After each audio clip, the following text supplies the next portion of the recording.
Hello and welcome to the news at when. When? Well, the modern day, I suppose.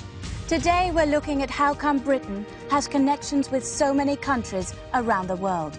Here to explain more is Bob Hale with the British Empire Report. Bob. Thank you, Sam. Well, there it is, the world. And right there in the middle of it is England, tiny little country with a big idea to take over everywhere else and become really, really powerful. So, in 1583, a Tudor chap called Humphrey Gilbert lands over here in a newfound land called Newfoundland. He claims it for England, and so the empire begins. Ta-da! Sadly, he doesn't leave anyone there to look after it, and then he dies on the way home. So all in all, it's not a brilliant trip. But England tries again. In Stuart times, back across the Atlantic they go, and this time they claim Canada and the Caribbean, and most importantly, the east coast of America, which means we finally have a British Empire, and everything's going awfully, awfully well.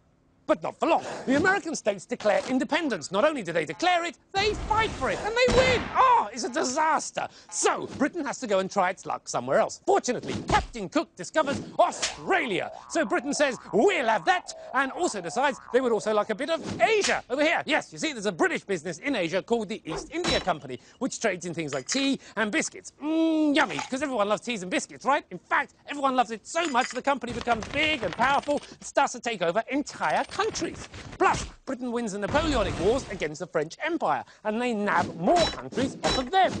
But wait a minute, it seems the Indian people don't like being ruled by a tea company, and who can blame them? They decide to rebel.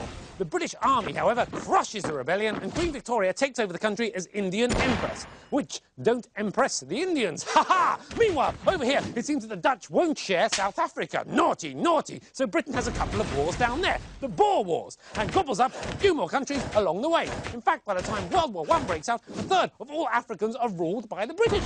And what's Britain's prize for winning the war? A load more countries, of course. I mean, just look at it all. A third of the planet run by one tiny island. But not for long. First to go are Australia and Canada and Egypt. And they demand to be recognised as equal countries, so they're out of the empire. And then the World War II happens. Britain wins, but we're completely broke. Boo! And you can't run an empire without money, especially when the people don't want you there in the first place. So India leaves, and everywhere else isn't far behind. 1948,